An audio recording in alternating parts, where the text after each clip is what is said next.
The sun was slowly climbing above the wide Arizona sky as Daniel Hargrove rode along the edge of his ranch land. The morning air was dry but cool, and the quiet spread across the open land in every direction. Daniel often liked to start his day before most people woke up. It gave him time to think, time to breathe, and time to look over the land his father had once cared for. He had been alone on the ranch for almost 3 years now, ever since his father passed away. The long days didn't bother him much, but sometimes he felt the weight of silence more than the weight of work. On this particular morning, though, something felt different. He couldn't explain it, but he felt a strange tension in the wind, as if something was out of place. His horse, Rowan, suddenly stopped and lifted its head, sniffing the air. Daniel frowned and looked around. Rowan was a calm horse and didn't spook easily. When he saw the horse's ears turn sharply toward the far end of the ravine, Daniel knew something was wrong. He tugged lightly on the reins and guided Rowan toward the rocky path leading down. Each step echoed softly against the walls of the ravine as the sound of a faint cry reached Daniel's ears. He froze. Quote, the cry was weak, almost lost under the sound of wind brushing the stones, but unmistakably human. He climbed off Rowan and tied the reins to a sturdy branch sticking from the rocks. Then, he moved forward slowly, keeping his steps quiet. He had lived long enough on the borderlands to know that rushing into danger rarely helped anyone. The cry came again, weaker this time, and Daniel followed it to a narrow bend. That was when he saw her. An Apache girl, no older than 18 or 19, lay half-collapsed beside a fallen tree trunk. Her long, dark hair was tangled, her clothes torn in places, and her breathing came in short, painful gasps. She tried to push herself up when she heard him approach, but her arms trembled, and she fell back onto the dirt. Daniel held up both hands to show he meant no harm. "It's all right," he said in a calm voice. "I'm not here to hurt you." Her dark eyes watched him with fear at first, but then the fear turned to exhaustion. She tried to speak, but her lips were too dry. Daniel knelt beside her and noticed deep scratches on her arms and a bruise forming along her ribs. It looked like she had been running from something or someone for a long time. He opened his canteen and gently offered it to her. She hesitated, unsure of his intentions, but her body clearly needed water. With weak hands, she accepted the canteen and took slow, small sips. Daniel watched carefully to make sure she didn't choke. "What happened to you?" he asked, softly. She shook her head. Either she couldn't explain, or she feared to trust him. Daniel didn't press. He knew people opened up only when they felt safe. He glanced at the sun climbing higher. If he left her here too long, she'd collapse again, or worse. There were mountain lions in the area, and sometimes other dangers. It wasn't safe. Daniel finally stood. "I'm taking you to my ranch," he told her. "You're hurt. You need rest." Her eyes widened, surprised by his certainty, but she didn't argue. When he reached down to help her stand, she tried to stand on her own first, but her legs gave way. Daniel caught her gently before she fell. She wasn't heavy, but she was tired beyond belief. In silence, he lifted her carefully and carried her toward his horse, Rowan. When Rowan saw her, the horse lifted its head and snorted softly, as if sensing her condition. Daniel placed her on the saddle first, and then climbed behind her so he could hold her steady. Her body leaned heavily against his chest, too weak to keep itself upright. Daniel guided Rowan back toward the ranch, taking the smoothest path he could find to avoid jarring her injuries. The ride was slow, but the girl's breathing eased as the land opened up before them. When they reached the ranch house, Daniel helped her inside. His home was simple, built by his father's hands: sturdy walls, wooden floors, a fireplace, and the smell of pine logs stored for winter. He carried her to the small guest room his mother once used. After setting her gently on the bed, he brought warm water, cloth, and bandages. She watched him silently, her eyes sharp despite her exhaustion, studying him as if trying to understand why a stranger would help her. Daniel worked quietly, cleaning the dirt from her arms and checking for broken bones. Thankfully, nothing seemed broken, though she had several bruises and cuts. She flinched once when he touched a sore spot, and immediately he pulled his hand back. "Sorry," he said. "I'll be careful." Her lips parted slightly, and she whispered her first word since he found her. "You... kind." Daniel shook his head. "Just doing what anyone should. You needed help." She looked at him for a long moment, then slowly touched her chest. "My name. Nayeli." Daniel nodded. "Daniel." She repeated his name softly, as if testing the sound. "Daniel." He smiled a little. "You should rest now." Nayeli didn't argue. Her eyes closed slowly, and within moments, she was asleep. Daniel sat by her side for a bit longer, making sure her breathing stayed steady. When he was confident she would be all right, he stepped outside the room. He closed the door quietly and let out a long breath. The day passed slowly, but Daniel checked on her often. By evening, she was awake again. He found her sitting up slightly, though still weak. When he entered the room, she looked at him with a seriousness that made him pause. "You saved me," she said. "You took me from death." Daniel opened his mouth to reply, but she raised a trembling hand before he could speak.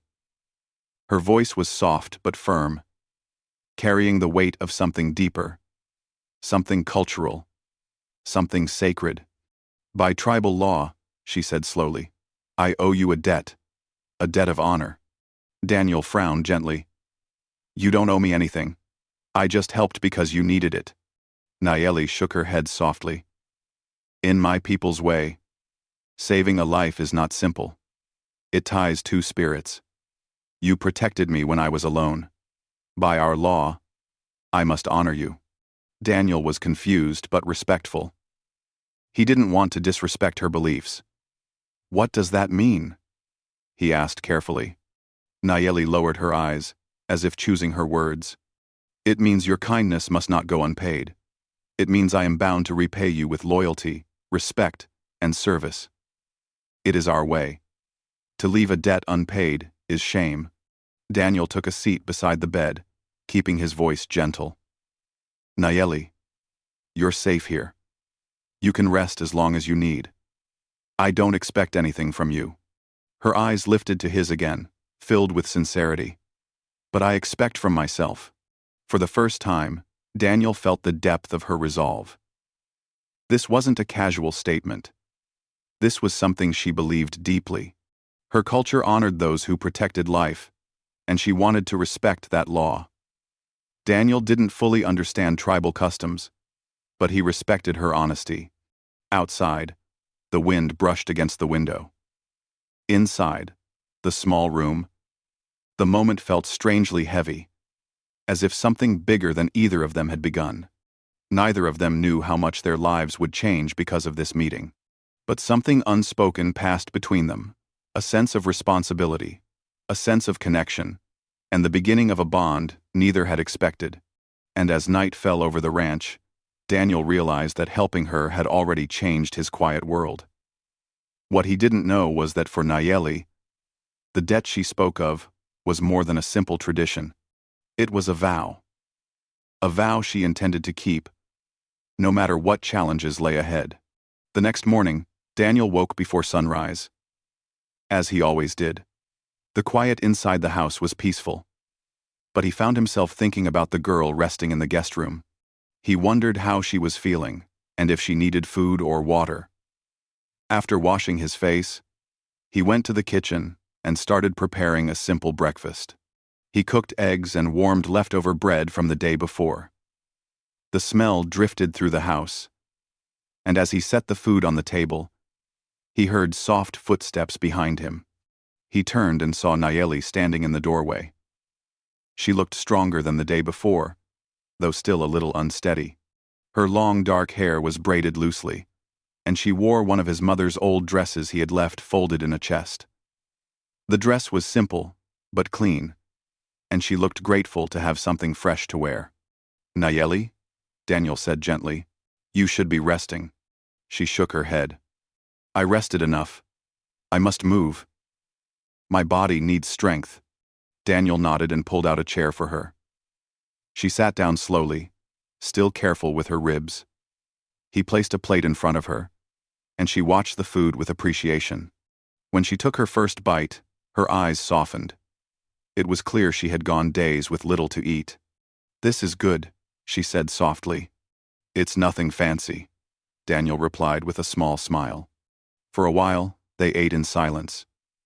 But it wasn't an uncomfortable silence. There was a type of calm between them, as if the shared quiet meant more than words. After she finished her food, Nayeli placed her hands on her knees and looked at Daniel with steady eyes. "I must tell you what happened," she said. "I cannot stay silent." Daniel nodded.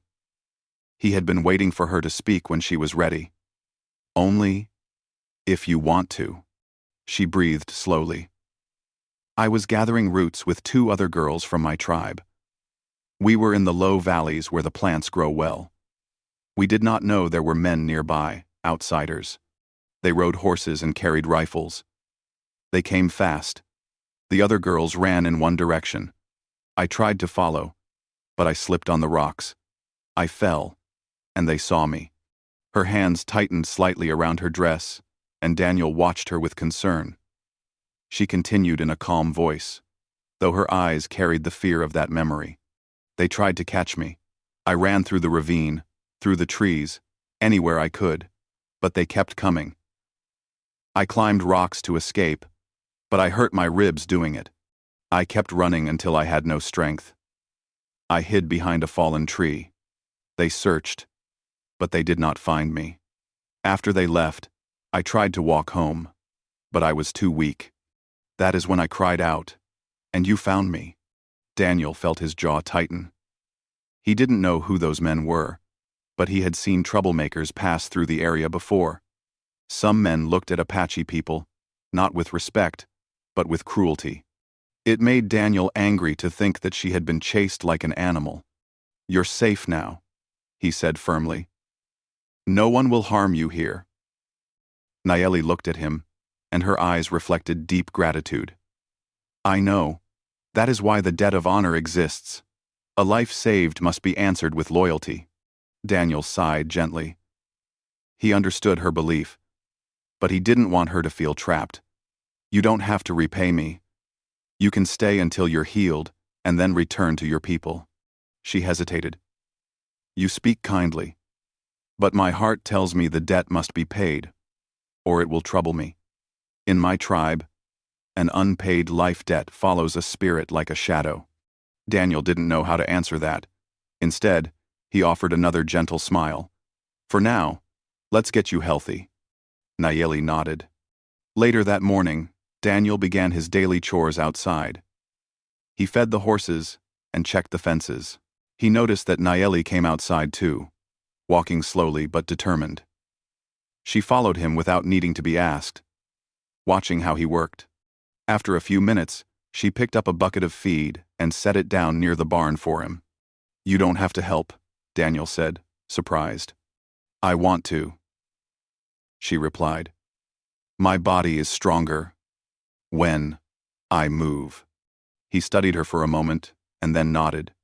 "All right, just take it easy." They worked side by side for the next hour. Daniel showed her how to fill water troughs and how to scatter hay for the cattle. Nayeli learned quickly, her movements graceful even when she was tired. She didn't complain or rest until he told her to.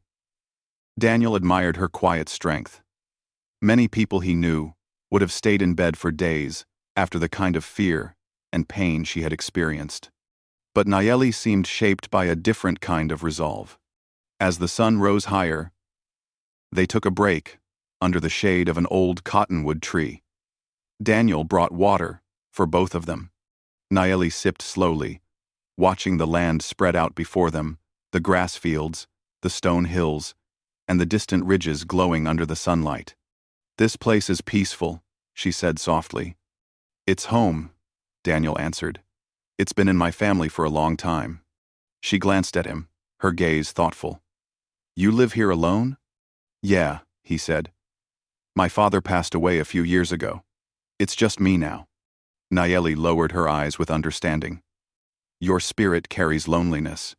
Daniel almost laughed at the accuracy of her words, but there was no joke in her tone. She spoke with sincerity, and he felt seen in a way he hadn't expected. It's quiet here, he said finally. Sometimes maybe too quiet. She nodded slowly. Sometimes the earth is loud. Sometimes the heart is loud. Silence can be heavy. Her words settled in the air like soft dust. Daniel didn't reply. They sat quietly until Nayeli finally stood. I want to help more, she said. He looked up. Only if you feel strong enough. I feel stronger with purpose, she replied. Daniel smiled a little. All right. Let's check the chickens. They spent the next hour gathering eggs and fixing a loose board on the coop. Nayeli was careful but capable. Daniel was impressed by how smoothly she adapted to ranch tasks, even ones she had never done before. They worked together through the late morning, and for the first time in a long while, Daniel didn't feel the day dragging with heavy silence. With Nayeli nearby, the ranch felt alive. By noon, he suggested they rest again. Nayeli sat under the porch shade and watched the horizon. Daniel brought some bread and beans for lunch. She ate quietly, her body still recovering, but he could see her energy slowly returning. After they finished eating, a sudden gust of wind brought dust swirling across the yard. Daniel looked up sharply. He heard something in the distance, faint, but real. Nayeli stiffened instantly. She recognized the sound even before Daniel did. Riders, she whispered. Daniel stood and walked to the edge of the porch, his eyes narrowing as he watched figures appear along the ridge. There were 3 riders, moving slowly but surely toward the ranch. Daniel didn't recognize them, but something about the way they rode made him uneasy. Nayeli stepped closer, her hands trembling slightly. They look like the men who chased me. Daniel's heart tightened. He didn't show fear, but he felt protective anger rising inside him. Go inside, he said quietly. Nayeli shook her head. No, I stand with you. Daniel turned to her, surprised by her firmness. She met his stare with unwavering loyalty. It was clear that she meant what she said. The debt of honor bound her spirit. But Daniel didn't want her in danger. Nayeli, he said gently but firmly, I won't let anything happen to you. I won't. She swallowed but didn't move.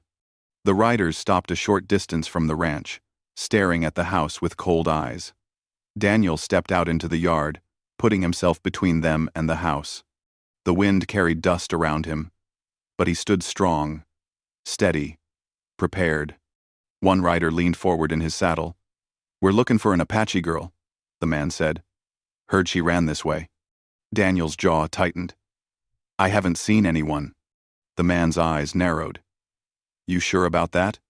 Daniel didn't blink. Inside the house, Nayeli watched through a small crack in the door, fear swirling in her chest, but trust in her heart. She had chosen to stand with him. He had chosen to protect her. And now danger had arrived at his doorstep, testing both their choices, testing the bond that had quietly formed between them. The 3 riders watched Daniel with sharp eyes, their expressions tense, as if they suspected something without having proof. The wind pushed dust around them, and the horses shifted their weight impatiently. Daniel stood tall and steady in the yard, his hands relaxed but ready. He did not reach for his rifle, but he was close enough to grab it if the situation changed. He did not want violence, but he would protect his ranch and Nayeli if he had to. The man in the middle, who seemed to be their leader, spit into the dirt before speaking again. We saw tracks leading this way, he said. Small tracks, bare feet. Only an Apache girl would be running barefoot through the ravine. Daniel kept his expression calm. Tracks blow away fast around here, he replied. You might have followed a coyote. or a deer. The men exchanged a quick glance. Not convinced, but not certain either. The leader narrowed his eyes. Mind? If we look around? Daniel didn't move, didn't step aside, didn't blink. Yes, he said firmly. I do mind. This is private land. The leader's lips tightened. We don't need permission. Daniel slowly tilted his head. You do, if you want to walk away peacefully. The moment grew heavy, like a storm building. The riders shifted in their saddles. One reached toward his rifle, but the leader raised a hand, stopping him. They were tense, but they weren't ready to start trouble, not yet. Inside the house, Nayeli watched everything from behind the small crack in the door. Her heart pounded, but her eyes stayed focused on Daniel. She could see his calmness, his courage, his unbroken strength. She felt fear for him, not for herself. He had saved her life once. Now she prayed silently that he would not risk his own because of her. The leader clicked his tongue and looked Daniel up and down. We're not looking for trouble, he said slowly. We just want the girl. She might have seen something she shouldn't have. Daniel raised an eyebrow. Meaning? The leader hesitated, then answered in a lower voice. We were doing business. Someone got hurt. That girl ran. We need to talk to her. Daniel's voice stayed calm. Talk? The leader smirked. Depends on what she knows. Daniel felt a cold anger forming inside him. He stepped forward slightly, enough to show confidence but not aggression. She's not here, he said again, and you should leave. The riders exchanged tense looks. Something in Daniel's calmness unsettled them. He was alone, but he didn't act afraid. Men who weren't afraid often had good reasons, hidden rifles, nearby neighbors, or a reputation. Finally, the leader exhaled sharply. Fine. We'll look elsewhere. But if we find out you're lying, rancher, we'll be back. Daniel didn't reply. He just held their stare until the riders pulled their horses around. The three men rode off slowly at first, then faster, once they cleared the property line. Dust rose behind them as they disappeared into the distance. Daniel watched them until he was sure they were gone. Only then did he release a long, slow breath. The danger had passed for now. He walked back toward the porch, and as he reached the door, it opened quietly. Nayeli stepped out. Her eyes filled with worry, and something deeper gratitude mixed with fear for him. They would have hurt you, she whispered. Daniel shook his head. I wasn't going to let them take you. But you stood alone, she said. 3 men with rifles, and you did not step aside. Daniel shrugged lightly, though his heart was still beating harder than usual. Sometimes standing still is enough. Some men back down when they see confidence. Nayeli lowered her gaze. I brought danger to your home. Daniel placed a hand on her shoulder gently. It's not your fault. Those men chose to be troublemakers. You just tried to survive. Her eyes lifted again, and he saw something change in them, a quiet decision forming, a deepening of the vow she had spoken earlier. She took a slow breath. You saved my life twice now, she said softly. First from the ravine, now from those men. My debt grows. Daniel frowned kindly. This isn't a debt, Nayeli. You don't owe me anything. Her voice was steady. You say that because your spirit is good, but my heart follows my people's law. Honor must be answered with honor. He didn't argue further. Instead, he nodded toward the house. Let's go inside. It's better if we stay close today. They stepped in together, closing the door behind them. Daniel made sure the latch was firm. Nayeli watched him check the windows too. His movements careful, thoughtful, protective. She noticed everything. She always had. The rest of the day passed slowly but with quiet purpose. Daniel continued with his chores, but Nayeli stayed close, helping whenever she could. She carried smaller buckets, folded blankets, swept the porch, and helped with simple tasks in the kitchen. Every movement she made was deliberate. as if fulfilling her promise through actions instead of words. Daniel noticed this, but didn't comment. He didn't want her to feel like she must repay him. He only wanted her to feel safe. In the afternoon, Daniel saddled Rowan and checked the distant ridge to make sure the riders had not returned. Nayeli stood by the fence, watching the horizon with sharp eyes. The land was quiet again, the sky wide and blue, but a sense of caution hung over them. When Daniel returned, she approached him with a thoughtful expression. "My people must know I am alive," she said. "Otherwise, they will search for me, and they may run into those men." Daniel nodded. "I understand. Do you know how to find them safely?" "Yes," she replied. "If I follow the dry riverbed, I can reach one of our small camps by night. But I am not strong enough to walk that far today." Daniel thought for a moment. "Then I'll ride with you tomorrow. I'll take you close, but not all the way. I don't want to intrude on your land." Nayeli smiled gently. "My people would welcome you. You saved one of their daughters." Daniel looked embarrassed for a moment. "Still, it's not my place to cross without being invited." She respected his humility, and her smile deepened. "Then I will speak for you." As the sun dipped lower, Daniel prepared dinner. He cooked beans again, along with fresh tortillas he warmed over the stove. Nayeli sat at the table, watching him with quiet interest. She seemed calmer now, more at ease in the house. When they ate, she finally spoke something she had been holding inside. "When you faced those men, I felt fear.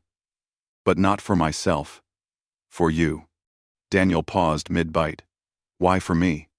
"Because you protect without thinking of yourself," she said. "That kind of spirit can be hurt easily."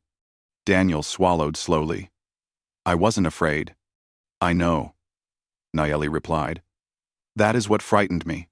He looked at her, unsure how to respond. He had never thought someone would worry about him in that way.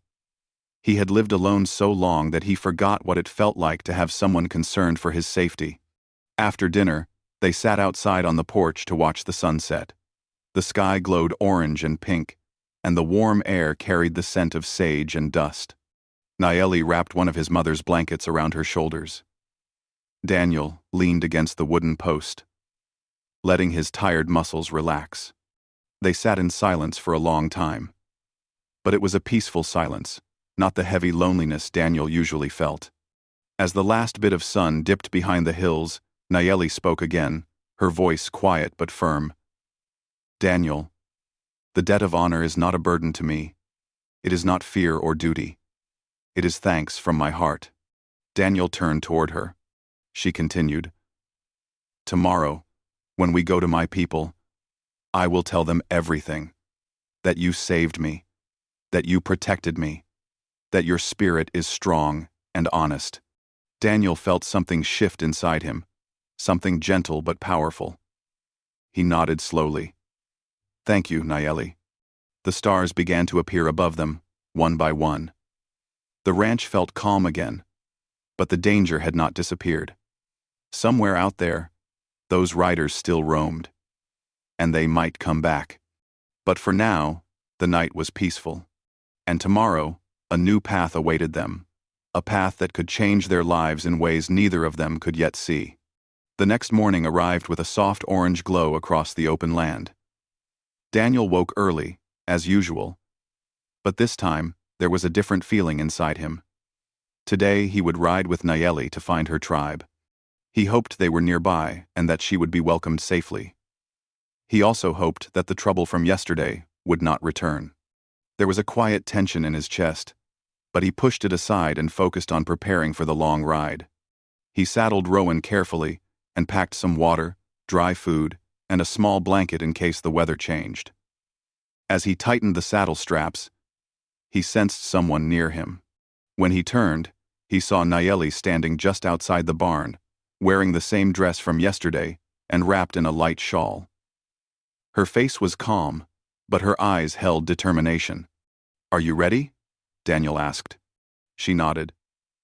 I am strong enough for the journey. Daniel gave her a thoughtful look. If you get tired, tell me. Don't push yourself too hard. 2. She smiled softly. I will listen. They mounted Rowan together, just like the day he rescued her. Only this time Nayeli sat in front, with her back straight and steady. Daniel sat behind her to guide the horse. As they rode out of the ranch gate, Nayeli took one last look at the house, the place that had sheltered her and protected her. She felt something warm inside her chest. Something she wasn't sure how to name. They traveled through the open plains, following the dry riverbed Nayeli had spoken about. The ride was quiet at first, with only the sound of hoofbeats and the morning wind brushing against them. After some time, Daniel spoke. Do you think your people will know you're coming? They will sense it, Nayeli replied. They keep watch from far places. No one comes close without being seen. Daniel nodded. He trusted her words. Her people understood the land better than anyone he had ever met. As the sun climbed higher, they moved deeper into the valley. The air became warm, but the shadows from tall rock formations helped keep the heat away. Nayeli pointed toward a narrow path between two large stone walls. This way, she said. Our camp is beyond those rocks. Daniel guided Rowan into the path, careful of loose stones. After a few minutes, they reached a wider area where the land opened like a quiet bowl between the hills. And then, Daniel saw them. Several Apache warriors stood with spears and bows, watching from a distance. They did not approach quickly, nor did they hide. They simply stood like statues, assessing the man who rode into their land. Daniel slowed Rowan and lifted his hand slightly to show he meant no harm. Nayeli sat taller and raised her chin. She placed her hand over her heart and called out in her language. The warriors relaxed instantly, as if her presence alone removed all doubt. They approached slowly, lowering their weapons. One of them, an older man with a stern face and braided hair, stepped forward. Nayeli slid down from the horse and ran the last few steps toward him. Father, she said. Daniel realized instantly who the man was. He watched as the older warrior embraced Nayeli gently, relief washing over his face. When they stepped apart, Nayeli turned and pointed toward Daniel. He saved my life, she said. He sheltered me and protected me. The older man studied Daniel with careful eyes. After a moment, he placed his fist over his heart and bowed his head once. It was a respectful gesture, simple but meaningful. Daniel nodded back politely. More people came out from the camp, women, children, and elders. They gathered around quietly, listening as Nayeli spoke with her father. Daniel stood beside Rowan, waiting respectfully. He felt out of place, but not unwelcome. This was Nayeli's world, and he was only a visitor. After some time, Nayeli's father approached Daniel with a calm expression. You carried our daughter home, he said slowly in English. We thank you. Daniel shook his head. Anyone would have helped. The man's eyes softened.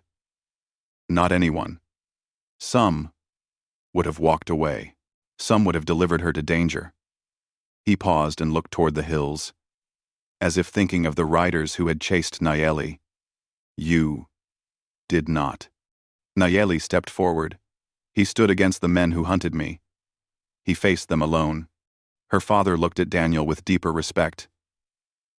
Daniel shrugged lightly. She needed protecting. The older man nodded. Then you are a friend to our people. They led Daniel into the camp. Women offered him water. Children came close, curious but respectful. Elders observed him with thoughtful glances. Nayeli stayed close to Daniel, almost as if she didn't want him to feel lost in this unfamiliar place. Later, in a shaded area near a large tree, Nayeli's father invited Daniel to sit with him and two other elders.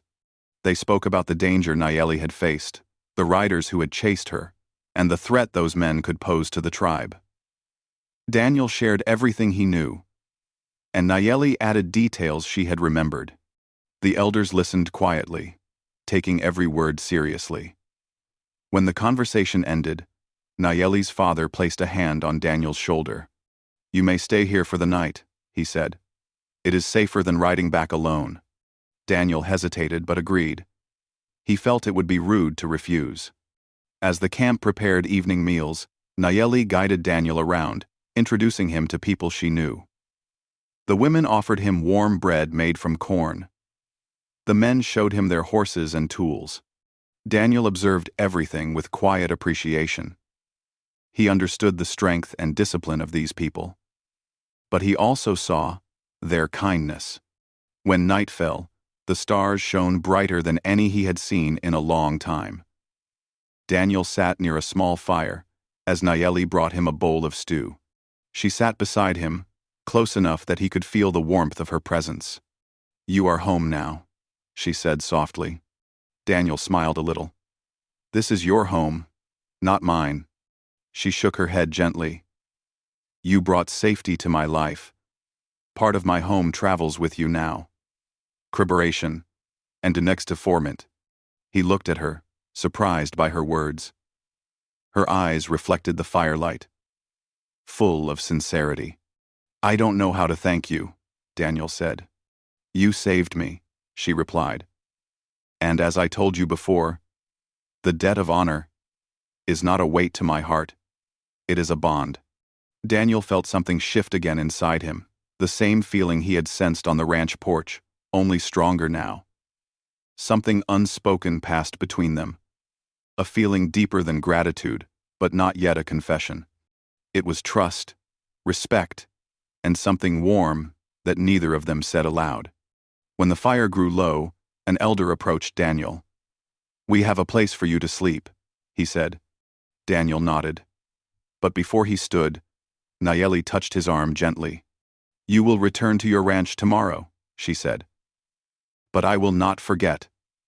My people will not forget. When you need help, you may call on us. When you feel alone, you may come here." Daniel's breath caught slightly. "You're very kind." "It is not kindness," Nayeli replied softly. "It is loyalty." The next morning, Daniel prepared to leave. Nayeli walked with him to Rowan, her steps slow and thoughtful. Before he mounted his horse, she reached out and placed her hand over her heart. "My life is tied to yours in gratitude," she said. "You saved me. My honor will follow you." Daniel wasn't sure how to respond, but he placed his hand gently on hers, respecting her belief without taking advantage of it. "You're welcome on my ranch anytime," he said. "You and your people." Her eyes softened. "I will come. One day." With that, Daniel mounted Rowan, and the tribe stood watching as he rode away. Nayeli stayed at the front, her shawl blowing softly in the wind. Daniel couldn't help but look back once. She was still there, standing tall, watching him ride into the rising sun. As he traveled home, he realized that the world felt bigger and warmer than it had just days ago. He had gone from saving a stranger in the ravine to earning the trust of an entire tribe and forming a bond with someone whose heart carried honor as deeply as the earth carried roots. He knew life on the ranch would never feel as lonely again. And somewhere in the valley, Nayeli knew that her vow of honor would guide her path perhaps one day back to him.